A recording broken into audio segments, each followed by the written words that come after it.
মানুষ বড়ই আজব প্রাণী। আজব একটা মানুষ তার কৃতকর্মের কারণে। সেগুলো কি? ডুবে গেলে পানির দোষ দেয়।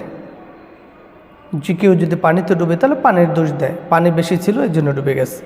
হোঁচট খেলে পাথরের দোষ দেয়। নিজে ভালো করে না দেখে অহংকারী করে হাঁটতে গিয়ে পড়ে গিয়ে কিন্তু স্বীকার করে না, পাথরের দোষ দিয়েছে।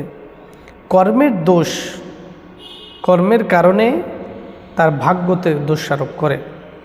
অথচ নিজে কর্মটা যদি ভালো হতো তাহলে ভাগ্যটাও পরিবর্তন করা সম্ভব ছিল, কিন্তু এটাকে দোষ দেয়।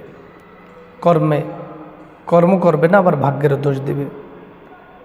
কিন্তু কখনো নিজের ভুলটা কোনো দিন দেখতে পায় না, এটা স্বীকার করে না যে আমি অন্যায়টা করলাম, এই অন্যায়টা না করলে তো আমার এই কপালে এটা হতো না, এটা কেউ স্বীকার করবে না। পানিতে না গেলে আমি ডুবতাম না, আস্তে ধীরে দেখে শুনে হাঁটলে আমি হোঁচট খেতাম না।